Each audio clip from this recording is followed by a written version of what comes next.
Olá, vamos para a última quádrica então, o paraboloide hiperbólico. O paraboloide hiperbólico é esta superfície em amarelo, mostrada na figura para vocês, e parece uma sela de cavalo. Para quem não é muito gaúcho, talvez não entenda essa linguagem, mas eu vou tentar explicar de outra forma. Nós chegamos nesta quádrica quando, lá daquelas equações de segundo grau com uma variável de primeiro grau, nós temos sinais diferentes para as variáveis de grau 2.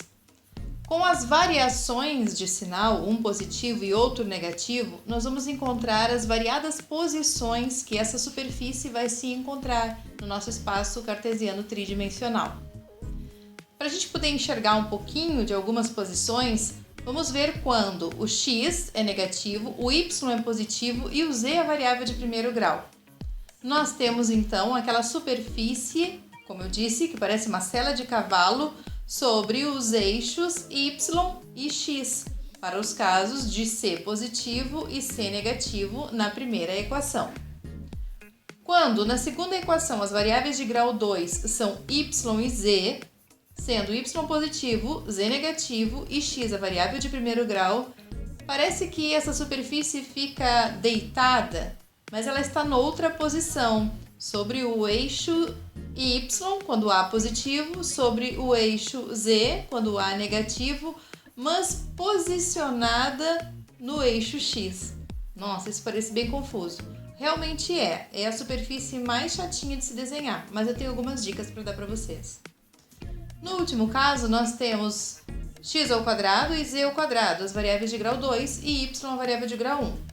Coloquei como x positivo e z negativo, e as posições das nossas superfícies são dadas nos desenhos abaixo, no primeiro para b positivo e no segundo para b negativo.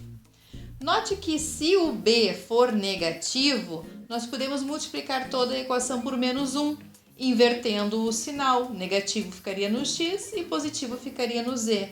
É como se você simplesmente virasse a superfície de cabeça para baixo.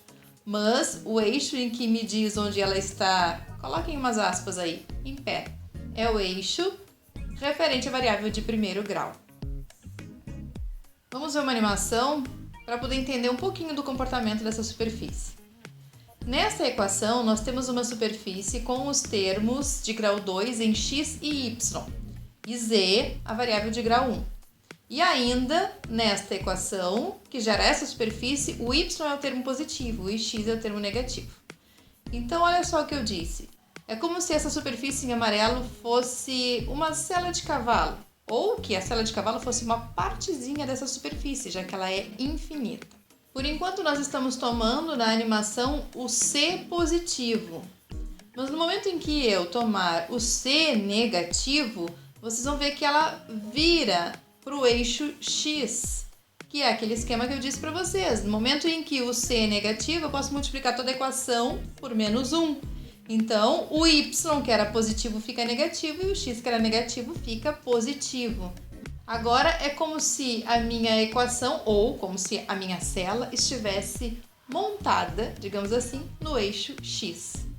Basicamente, para quem é gaúcho vai me entender. Você tira a sela do lombo do cavalo e coloca a sela para secar em cima do arame. E quem é o arame? Vai ser o eixo que é positivo na tua equação. Essa superfície é a superfície que mais traços diferentes possui. Vamos analisar. Então, para fins de análise, continuamos tomando a equação que tem o z de variável 1, x e y em grau 2 e o y positivo, que é este último gráfico que estávamos vendo. Analise a equação. Se zerarmos a variável y, vai sobrar menos x ao quadrado sobre a ao quadrado igual a cz. Se tu passares o a ao quadrado multiplicando c, tens uma equação do tipo menos x ao quadrado igual a uma constante vezes z, que é uma parábola. É uma parábola no plano xoz, e como tem aquele sinal de menos, significa que ela está voltada para baixo no z. Veja na animação a parábola em azul escuro. É uma parábola no xz voltada para baixo. Como não há translação, ela tem vértice na origem. Agora, se zerarmos a variável x, sobrará na equação y ao quadrado sobre b ao quadrado igual a cz. Novamente uma parábola, agora no plano YZ, E veja que agora ela está voltada para cima, porque todos os termos são positivos. Vamos ver na animação em lilás. Nossa parábola voltada para cima no plano YZ. Veja que elas se cruzam, elas se tangenciam no vértice. Uma virada para baixo num sentido, a outra voltada para cima no outro. Vamos ver agora quando a variável z é zerada, ou seja, quando anulamos z. Quando anulamos z, sobrou todo o lado esquerdo da nossa equação. Menos x ao quadrado sobre a ao quadrado, mais y ao quadrado sobre b ao quadrado igual a zero. Eu posso pegar aquela parte negativa da minha equação e passar para o outro lado da igualdade, ficando com y ao quadrado sobre b ao quadrado igual a x ao quadrado sobre a ao quadrado. E ainda, isolando o y, extraindo a raiz quadrada, eu fico que y é igual a mais ou menos b sobre ax. b sobre a é uma constante. Então, lembram da equação da reta? Y é igual a mx mais k? Neste caso, k é zero. Então, y é igual a uma constante vezes x, mais ou menos uma constante vezes x, gerando duas retas. Na animação, vocês têm as duas retas em verde. Mas pode ser também que o z não se anule, mas que seja igual a um valor positivo ou negativo, ou seja, nós podemos interceptar a nossa superfície com planos paralelos ao plano x ou y. O que teremos quando fizermos essa intersecção? Vamos considerar os dois casos. Quando z igual a k, uma constante positiva, e z igual a k, uma constante negativa. Quando eu intersectar essa superfície com um plano acima do plano xy, eu terei hipérboles. Vejam na animação em vermelho. Se o meu k for positivo, então eu terei menos x ao quadrado sobre a ao quadrado mais y ao quadrado sobre b ao quadrado igual a um número positivo. É uma hipérbole no plano paralelo ao xy, está acima do xy, está em cima desse plano, z igual a k, com eixo real sobre o eixo y, que é a nossa curva que nós podemos verificar em vermelho.